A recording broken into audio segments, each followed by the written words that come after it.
Donc, à part les clients de l'Ecobank, vous avez aussi reçu d'autres clients, non? Oui, oui, nous recevons tout le temps des clients. Il y a des sérieux problèmes.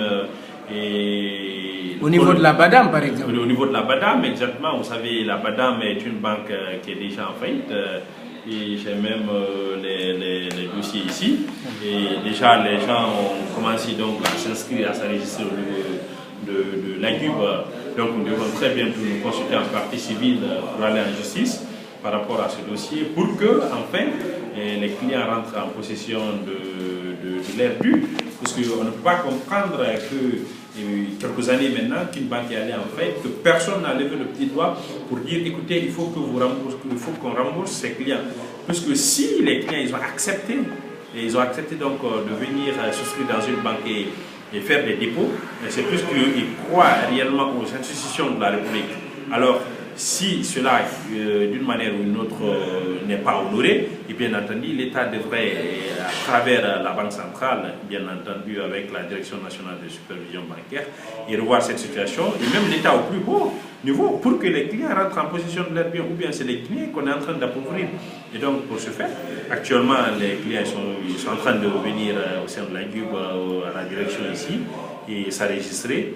Et très bientôt, on doit se constituer en partie civile pour que les clients rentrent en possession de leurs biens. Et à part la BADAM, l'Ecobank, quelle autre banque a des problèmes ici? Bon, écoutez, les banques, de façon générale, ici, d'ailleurs, les clients ne savent pas en quoi ils souscrivent. C'est d'ailleurs ça le problème.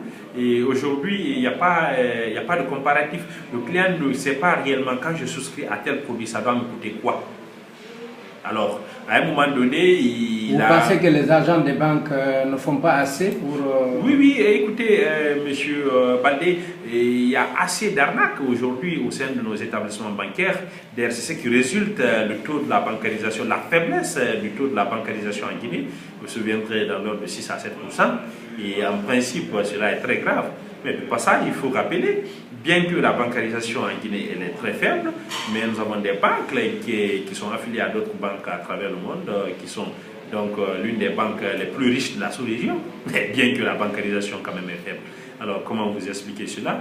Il y a assez de problèmes au sein de nos banques. Par contre, il y a des banques vraiment qui honorent. Et je ne fais pas de promo pour une banque, mais ce qui reste, il y a des banques qui honorent beaucoup, qui font beaucoup de gratuité. C'est ce que nous recherchons. Nous voulons qu'il y ait assez de produits qu'on nous dit que c'est gratuit.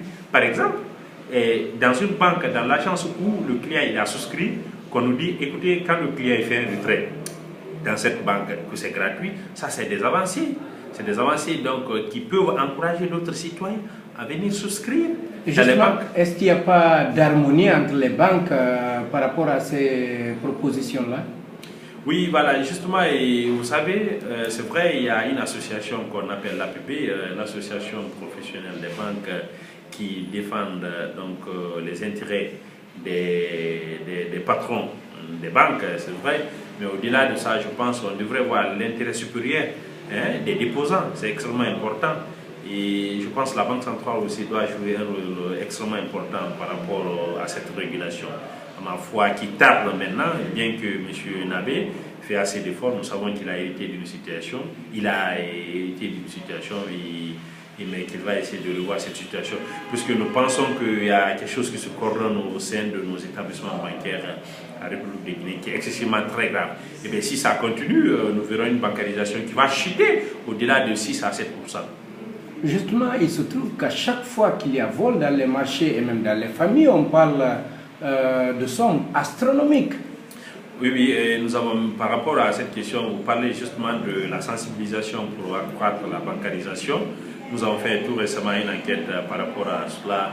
On s'est dit, pourquoi la bancarisation elle est faible en Guinée? Pourquoi? Et qu'est-ce qu'il faut pour accroître la bancarisation en Guinée? Parce que là, tout le monde a gagné. Les clients, nous avons à gagner, en principe. Et les banques, ils ont à gagner. Mais l'État aussi.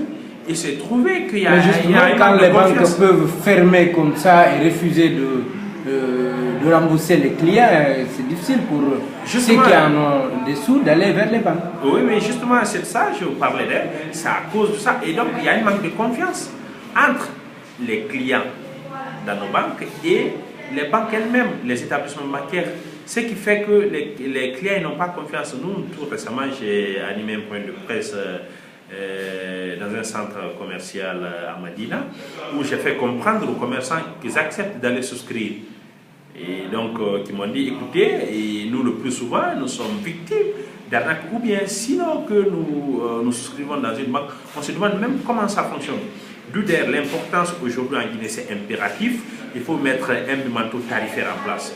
C'est-à-dire un bimanteau où on va décrire les 10 services les plus utilisés en République de Guinée, dans les banques, et les prix. C'est comme si vous venez dans un restaurant, et vous avez par exemple le prix du shawarma, comme vous dit, à 1000 francs, le prix du jus à 500 francs, et du coup vous êtes tout de suite situé. Et donc il faut faire un bimanteau tarifaire, à ma foi, qui va davantage la lisibilité donc, des tarifs seront beaucoup plus transparents, puisque chaque client, pour être en possession de ça dans une banque qui viendra, il va avoir ce bimanteau. Il saura donc c'est dans quoi il s'engage finalement. Et donc, à ma foi, c'est extrêmement important si nous voulons régler tout ce problème. Parce que pour nous, pour l'amélioration de la lisibilité des tarifs, il serait donc souhaitable de mettre en place ce bimanteau tarifaire des 10 services les plus utilisés et par les clients. Ce bimanteau, donc complétant ainsi les plaquettes tarifaires actuelles qui ne sont, ma foi, qui ne permettent ni réellement une compréhension, mais aussi une comparaison réaliste des différents tarifs bancaires.